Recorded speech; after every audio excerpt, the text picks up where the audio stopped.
Bienvenue dans votre antenne spéciale information intercommunale des 49 communes de Grenoble-Alpes Métropole. Bienvenue. Ce JT toujours bourré d'informations positives comme celle-là.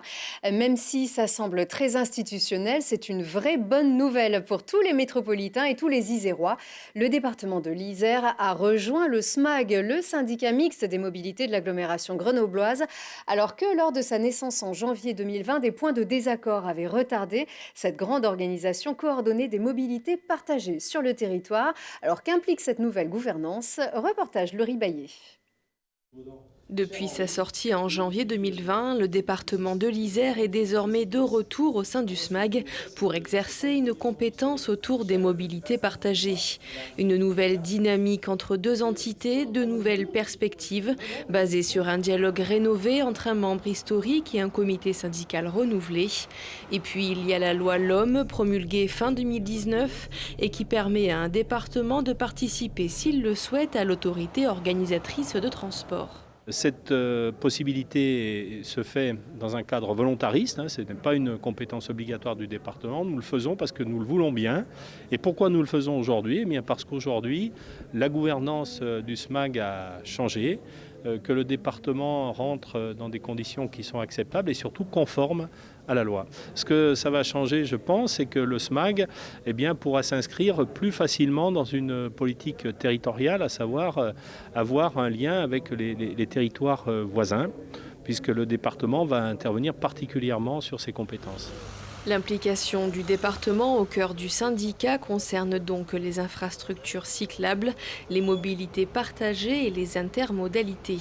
Quand vous travaillez entre les différentes intercommunalités pour conduire des projets de lignes de covoiturage, de pôles d'échange multimodaux, de parking relais, bien évidemment le département a un rôle à jouer, à la fois par les compétences qu'il a, par le soutien financier qu'il apporte et par aussi sa dimension territoriale. Et donc il va rester en soutien, c'est une dynamique forte et il va aussi apporter bien évidemment des financements sur ces projets, ce qui est très important. Particulièrement, je pense à un exemple sur la ville de Vorep qui souhaite mettre une voie dédiée aux bus sur une départementale pour relier le terminal du tram. L'investissement, il est 2,5 millions d'euros, mais le département, il prendra toute sa part.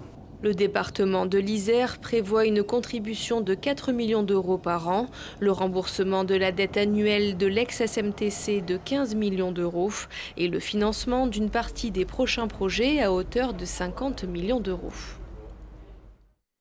Et pour vous informer sur les projets et mieux comprendre l'action de ce syndicat, le site internet est en construction, mais la chaîne YouTube fonctionne. Par exemple, vous pouvez suivre en direct le conseil syndical lorsqu'il a lieu, mais aussi comprendre ses actions comme les micro-PDU élaborés sur des zones spécifiques selon le plan de déplacement urbain adopté en 2019.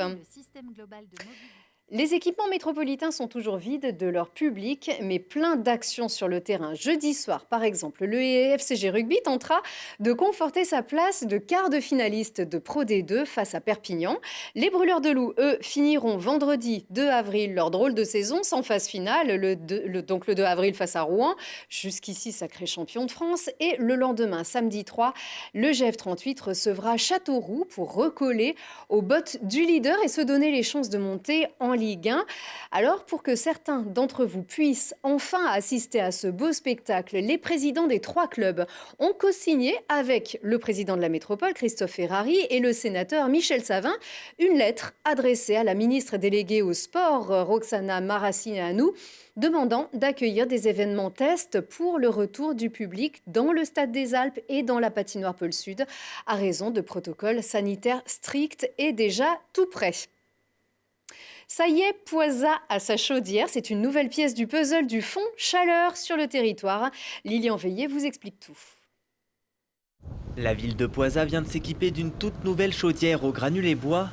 D'une puissance de 90 kW, cette unité de production centrale assure 100% des besoins en chauffage et en eau chaude pour 3 bâtiments communaux, la mairie, l'espace culturel Léo Lagrange et le centre œcuménique. On avait une chaudière vieillissante qui datait de 1995, qui alimente 3 blocs de bâtiments communaux, et on avait pour idée de changer en un réseau de chaleur beaucoup plus performant au niveau énergétique, et puis surtout avec un impact environnemental évidemment beaucoup plus intéressant. C'est la 29e installation de ce type portée par la métropole depuis 3 ans, grâce au Fonds Chaleur, un dispositif de soutien financier au développement de la production renouvelable de chaleur.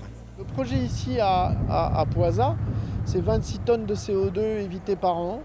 C'est du bois local dans des périmètres de près de 60 à 80 km. C'est des emplois créés. Donc c'est aussi ça la transition écologique. Cette chaufferie bois a coûté 100 000 €, 36 000 € payés par la commune et les 2/3 restants issus de subventions publiques de la métropole et de la région. Elle s'inscrit dans le plan métropolitain Air Énergie Climat qui vise à réduire les émissions de gaz à effet de serre, à améliorer la qualité de l'air et à s'adapter au changement climatique à horizon 2030.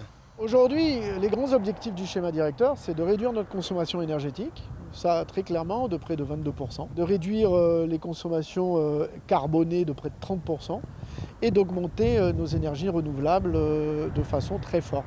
Donc vous voyez les enjeux, réduire la consommation, se décarboner et aller vers des énergies renouvelables. Ces 29 projets représentent déjà 7,7 millions d'euros d'investissement. Et la chaudière de Poisa n'est pas la dernière. D'autres boucles de chaleur sont prévues sur Pont-de-Claix et Mélan dans les prochains mois. Et cette nouvelle chaufferie permet donc l'économie de 26 tonnes de CO2 par an. Enfin, une bonne nouvelle pour l'emploi. Mercredi dernier, une association a été créée. Elle s'appelle Soléo, Solidarité pour l'emploi à Échirolles-Ouest. Grâce à cette association, une entreprise pourra avoir le jour pour développer des actions concrètes pour faire disparaître le chômage longue durée à Échirolles-Ouest. Tout ceci rentre dans le cadre d'une candidature de la métropole pour devenir un territoire expérimental zéro chômeur longue durée.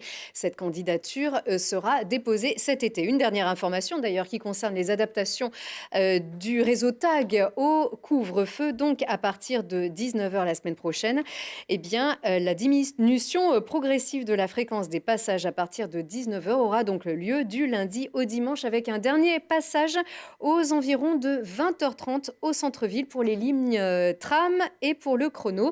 Les navettes de soirée mobilité soignants sont également maintenues du lundi au dimanche et c'est la fin de cette édition. Très bon week-end.